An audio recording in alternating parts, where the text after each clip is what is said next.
I am so grateful that that ended up being the song this morning. You know, there are no accidents, you know, when these songs pop up and what's being sung this week. You know, I called Doug and he sent me it a while back, but I had to look to see what it was. It has been a very interesting and full week. Now, usually when I say interesting, I mean something really horrible happened, and I don't mean that this time. So, just to be clear.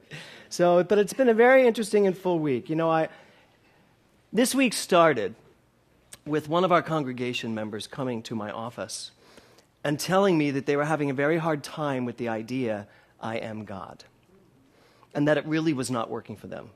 So much so that they were going on hiatus from the church.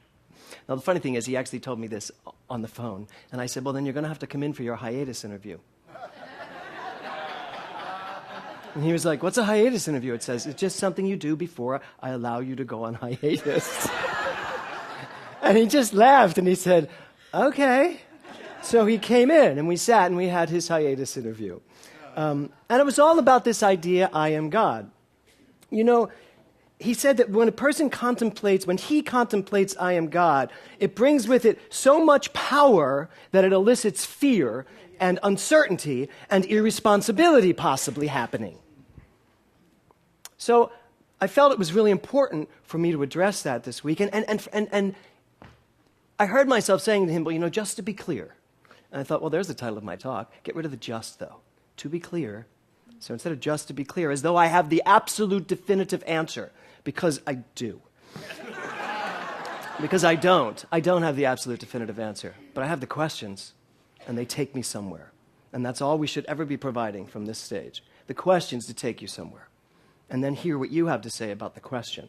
So I completely understood what he meant. I mean, how many of you here today hear and have heard, I am God, and it brings up stuff? Just raise your hand if it does. Okay, good. So that's like almost half of you. Okay, well, I would like to address that stuff today, whatever that stuff is. So if that's how my week started, then I want to tell you how my week ended. It ended with me in Berkeley at a Science of Mind commune, which is a place where 20-somethings live in community and do a somehow that's perfect for what it was like being in the commune. Really, everything kind of just did what it did, and there was no apologies. So it was this Science of Mind commune where these people come together in community, and they create what on a Friday night is called non-church. Because I said, so how do you guys do church? They go, we don't do church. We do non-church. I was like, okay, well, what is non-church? They said, it's church our way. And I got it. I thought I got it until we did it. So, non-church. So here I was, filled with a room of mostly, can we fix that, Jason? I think it's this, humming back of me, yeah. Oh, thank you. The universe always provides, through Doug LeBeau. You good? I could have done that. Is there a switch? It's fine. You're good now. It's good. It's good. You can sit down. So,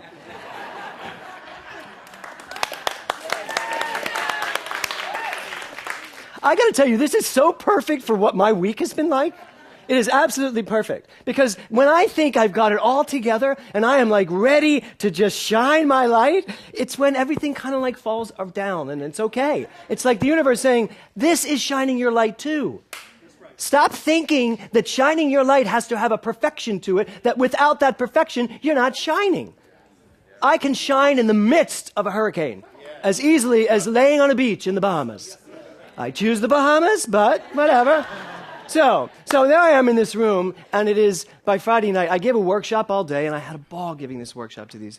I keep saying kids, but you know, as I'm approaching 60, and they're like 20 to 29, they feel like kids, except they're adults, young adults. So here I am at nighttime, and I really didn't know what the non-church event was going to be like. I was just told, talk for a half hour, and if you're, this is what she said to me, God love Reverend Linda. She said, talk for a half hour. If you're really good, we'll let you keep going. No pressure, just, you know. So if someone says your half hour's up, I sucked. There you go. That's what I heard. So, yeah. So here I was, and the room was like 40 or 50, mostly 20-somethings. And my first thought was, what is calling 40 or 50 20-somethings in Berkeley to this room tonight? What is getting them here? It's not me. Half of them didn't know it was me going to be speaking. What gets them there? So I want to ask you a question today, and I just want you to raise your hand. If you're between 18 and 30, raise your hand. Oh, that's funny. Okay, now let's talk about the non-delusionals. If you are chronologically between 18 and 30, raise your hand. Thank you. 1, 2, 3, 4, 5, 6, and the baby. Yes, 7. So William, 8. Thank you, William. 8. So 8. Now, I'm not saying that there's a problem with that, except that I'm saying there's a problem with that. Because there's not. I love that all of us are here today, but here's what goes on. Church tends to be this thing, and it grows, and we don't grow with church. We don't grow as a people. Church just stays the way it is until the next generation says, that I don't want. So let me do this. So there I am in Berkeley, looking at this non-church service and thinking, is this the way of the future? And how do I fit into this? How do I make this the way I do church too? And in a way that, you remember a few weeks ago when Alex and Josh sang a song by The Fray? And I brought that song in here, and the first thing I said afterwards was, how many of you have ever heard that song? And half of you have not heard the song, and half of you raised your hand. Then I said, how many of you never want to hear it again? And another half of the room raised their hand. And I get it. I totally get it. One thing is not going to fit all. It just isn't. But there is a way to fit it all into the one thing. And that's really what I learned there in Berkeley. And I'll talk a little bit more about that. So in between the beginning of my week and the end of my week, I've been working on Sissy Boy. And basically, which means I'm getting to relive my entire life. And in the background, I keep hearing this song, What's It All About, Alfie? And literally, I keep hearing that, What's it all about, Alfie? And I thought, I should look up those lyrics because Burt Bacharach's trying to tell me something. So I did, and I want to read this for you. As sure as I believe there's a heaven above, I know there's something much more. Something even non-believers can believe in. I believe in love, Alfie. Without true love, we just exist. Dionne Warwick, Teaching Science of Mind. So between the issues of I am God and the issues with the non-church and the personal issues of who am I have a lot to talk about today. So we start with the song, Haven't You Heard? Haven't you heard you are the light lighting up the world? Haven't you heard you're the bread, the wine, the word? Haven't you heard you're the light of the universe? You're not the things you have done. You're not the words you have said. You're not the heartache you're going through. In your presence, all things dark fade away. Haven't you heard? The answer to that question, Ray, is yes, you have heard. Every single week you hear this. Every single week I say this. I bet every single week Mark says some version of this. Every single week we're saying this. We have heard it. We really have heard it. The issue is, have we digested it? Have we become it? Do we understand it? Do we understand what it means? We have issues with what we've heard. We have issues. If all of this is true, if Dionne Warwick and if Ray Davis and if Burt Bacharach, if they're all telling us the truth, so what is then stopping us from living the truth? So let's start with I Am God. The title of my talk is To Be Clear. I Am God is not a personal invitation to take over the world. Okay? I'm being clear. I Am God does not mean that you are now in charge of my world. It doesn't mean that you are now in charge of the entire world. What it means is, it is a personal invitation for you to take over your mind. That's it. I Am God is a personal invitation for you to take over your mind and to respect that every other person on this planet has the right to take over their mind. That is what it means. The power itself is the power you have to create your life. And when I say something like, you are not just the wave, you are the entire ocean. You are not just a drop of this, you are all of this. I don't mean you're the only all of this. I mean that you are all of this. Individually, I have the power to create my life. Individually, I have the power to be in charge of my mind. Individually, I have the power to make the choices to make me happy and healthy and wealthy and successful. Individually, I have all of that right. That's individually. And yet, I am collectively one with all of it. And that's what gives me the power to make these personal choices in my life. Everybody clear on that? So saying I am God should not be scary. But to the person who spoke to me, it was scary because the individual came into play that seemed separate from God when they said, I am God. I am God. Well, if I am God, who's everybody else? So yes, it is a paradigm that we're facing, and it is a change and a shift that we need to face, a shift in consciousness. So the other thing that came up in that meeting was I miss my personal relationship with God. That when I say I am God, suddenly it's just me. I have this personal, what happened to my personal relationship with Jesus? You know, I have a brother who is a born-again minister, and he's a minister for Jimmy Swaggart Church. Can you only imagine our conversations? But, you know, now, when he says to me now, how's your personal relationship with Jesus? I'm like, really awesome. How's yours? And he says, mine's good too. Done. End of sentence. We're done. He can go on thinking Jesus saved him, and I can go on thinking Jesus gave me the most incredible tools I could ever possibly know. And I can respect him. And he can think I'm going to hell. So, it's just okay. Really. So, this personal relationship with God, one of the things I was in Berkeley to do was to help these people learn to be better speakers, to help these young adults learn to take their message out into the world in a better way. Because many of them get up on stage and get shy and get very soft and soft-spoken, and they don't really present it in a way that people are compelled to listen to. So that was my job for a 4-hour workshop, and I had a ball. And one thing I do is I give them a 2-minute power talk that they have to do. I time it. I tell me something passionate in your life. Please don't change my world. Don't try to transform me. Just tell me something you're passionate about in 2 minutes.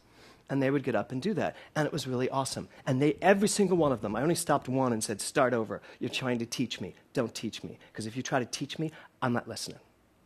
Inspire me. Tell me something fun. So only one person I stopped. But this one girl got up and she gave the talk that I said to her, I only hope I do justice to what you just did today, because it's what I'm doing on Sunday. She got up and in 2 minutes took that entire room and just went and expanded us all into the oneness by talking about being up in the Russian River, I think, and what it felt like to be all alone in the wilderness up there, and how all of a sudden everything came into perspective, all the oneness, everything. And it was just this beautiful little power talk. And it was the one with the trees and the river and the sky. It was just everything. And getting that, oh my God, this is my power. And this is a woman who a girl that has expressed she has problems with self-love. And she said, in that moment, I really loved myself. She said, and not in a ethereal way. I loved myself. I loved myself. I was touching my body going, I love all of this. It was just awesome listening to her. And what I realized was what our problem is sometimes is that we do. How many of us go away on those retreats? How many of you experienced what I just talked about? Okay, a lot of us. The rest of you, you need to get out of here. Really, you need to get out and go do something like that. It's really awesome. But what I notice is that we go there and we get this oneness and we feel so one with everything, and then a person shows up. A person shows up and it's like, please leave, I'm trying to be God. I'm trying to feel my God self here, and now you're going to talk to me, right? It's about understanding. It's about taking that into this and this into that in such a way that there is no this and that. There's just silence. There's what we find in the silence. So that's really this. So my personal experience with God, I get that every time I see what Lynn Wask decides to wear to church on Sunday. Literally, look at her in that leopard stuff. I get that every time, like Mark Anthony Lord shows up here today, and it's like, oh my God, what a gift. What a pleasant gift. What a beautiful gift. When Susie Lula shows up, when any of you show up, it's like, oh my God, what a gift. That's my relationship to God. I don't lose anything by saying I am God. I gain the universe. I stop focusing on one little thing, this sky person that I've never met. and who looks an awful lot like Santa Claus. And then I end up basing it on the fact that it's all one thing. That should never scare you. That should never make you feel less than or scare you that you will be failing when it comes to the responsibility factor. Now, the thing is, when I went to Berkeley,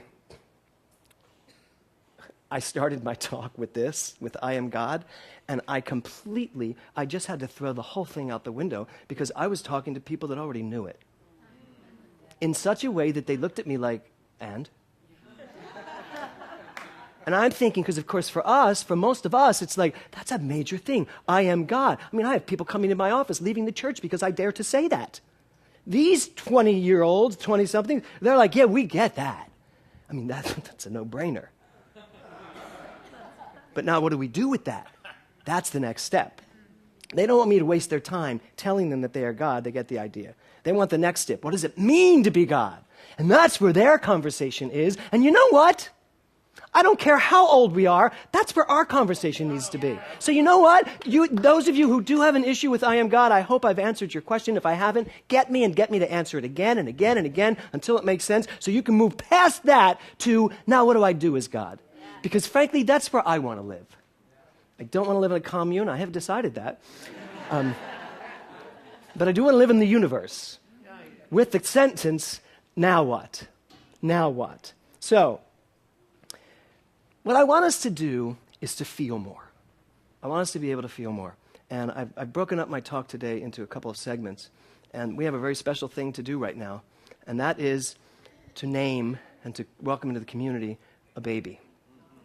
So I'm going to invite up the band and the choir. I'm going to invite up Mia Taylor and Aiden Taylor and Dale Greiner.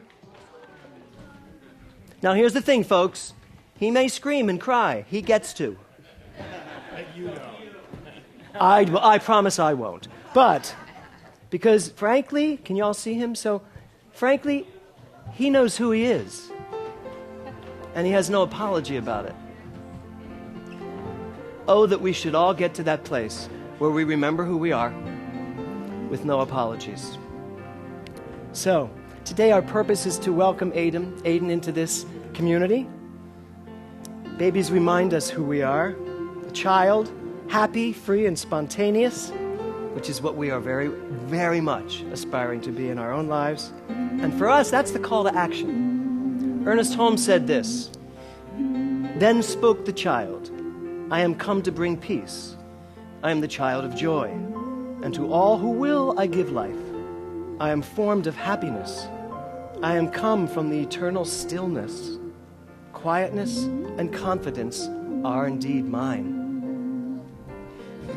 And in the heart of all that there is, I have lived forever." Now to you, Mia, it is on this day that we recognize the gift of life that has been brought forth through you, and the responsibility you have to honor, respect, and hold Aiden, this pure good that is this magnificent child of God. He knows we're talking about you. Khalil Gibran said, "And a woman who held a baby against her bosom said, 'Speak to us of children.' Well, your children are not your children. They are the sons and daughters of life's longing for itself. They come through you, but not from you. And though they are with you, yet they belong not to you. You may give them your love, but not your thoughts, for they will have their own thoughts, trust me. You may house their bodies, but not their souls, for their souls dwell in the house of tomorrow, which you cannot visit, not even in your dreams. You may strive to be like them, but seek not to make them like you. For life goes not backward, not tarries with yesterday. You are the bows from which your children, as living arrows, are sent forth.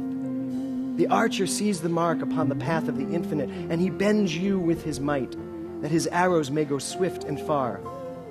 Let your bending in the archer's hand be for gladness.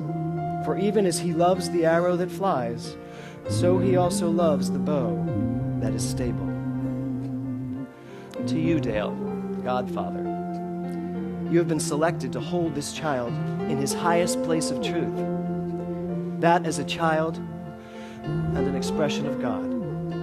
You are charged to stay steadfast, and from in all you say, think, and do, as your thoughts, words, and actions are the influential ingredients that mold and shape this pure child of God who clearly has his own path in mind. So the question is, are you, Dale Griner, willing to know this child here before you as perfect, whole, and complete within himself, and to always keep his best intentions, his highest good, and his authentic happiness as your highest goal? What name do you give this child, Mia? Aiden Taylor. Aiden Taylor. Aiden. I want to say thank you for coming here today, for bringing this gift of love to every one of us here. We welcome you into our community, into our hearts, and we recognize you as that which is one with all of life. For there is that within you, Aiden, that complements that within each of us and reminds us of the great namaste of life. We are one, we are love, we are life. You, Aiden, are the face of God. And each of us,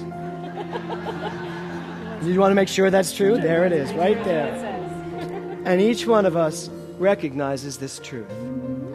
And so, if I could ask you all to stand, if I can just hold you guys in the truth of love as we sing the truth about Aiden.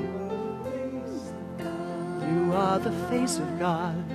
I hold you in my heart.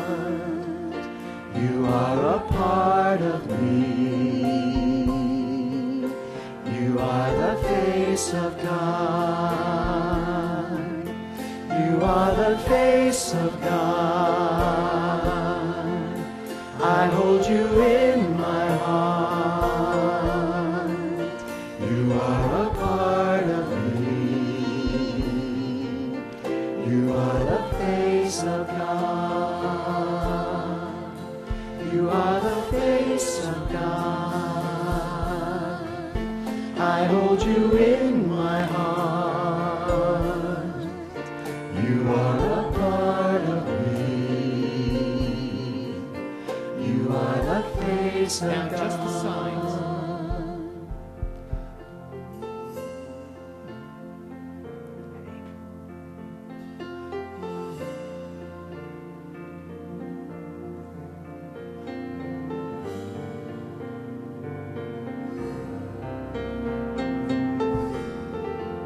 You are the perfect divine expression of the One. You remind us who we are, and we are now here to constantly remind you of who you are. We bless you. We say thank you. Namaste.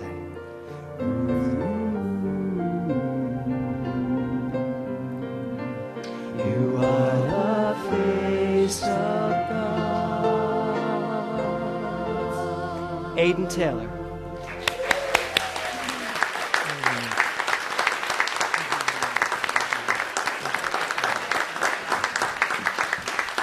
You can be seated.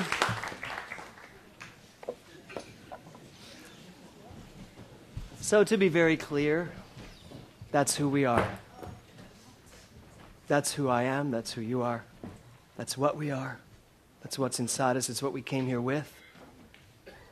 And it's really time to let go of everything that doesn't match that. Don't let the truth scare you. I am God is as simple as knowing the truth that we just knew for Aiden. It's time to break it down, those walls of the past, and usher in a brand new atmosphere of love.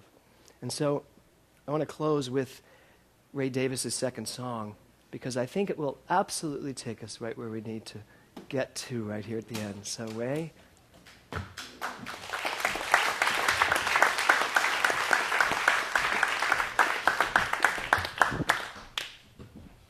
know what? Let me move this.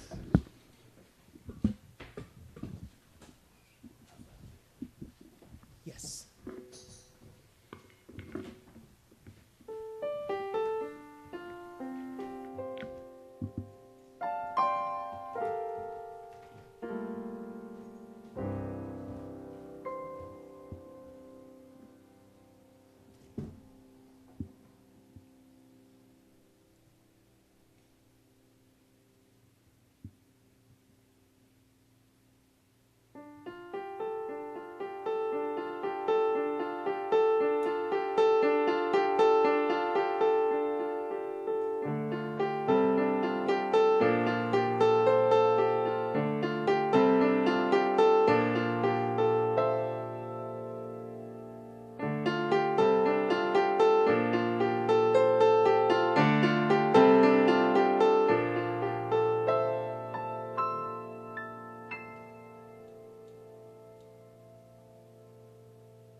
better keep silent.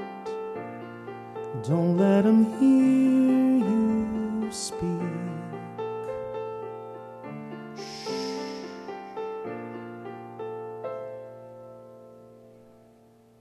Softly, you better tread softly, for everyone knows that God only shows favor when you bow and scrape and lay prostrate and wail upon a wall.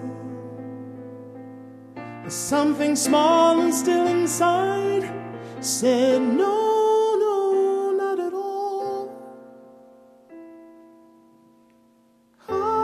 Now, listen, you'll hear it over and over again. Hear God say, I love you, over and over again.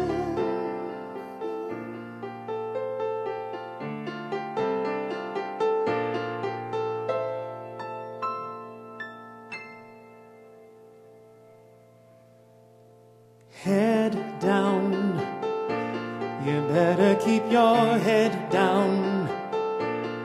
Don't let them catch you standing tall. 'Cause everybody knows you got to fit in. 'Cause everybody says you got to fit in to get into all the right places with all the right people. So you bow and scrape and lay prostrate and sacrifice your peace. But something small and still inside said, forgive, love, release. Forgive them, for they know not what they do. And love them, for they're one with you. Release your burden, release your fear. For I am is my name, and I am always near. I am always near.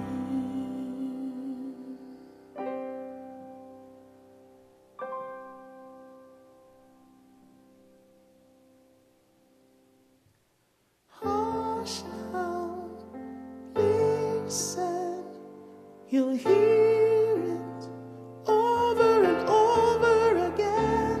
Hear God say, I love you, over and over. Hush now, listen, you'll hear it over and over again. Hear God say, I love you.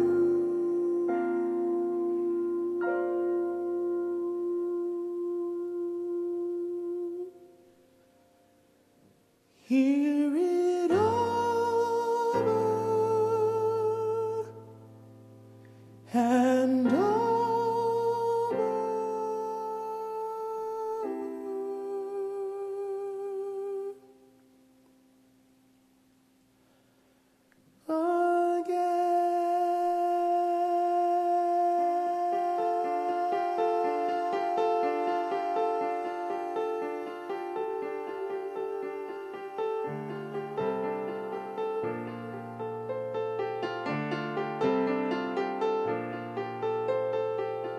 over and over again. Hear it over and over and over and over and over. I love you, I love you. You're perfect as you are.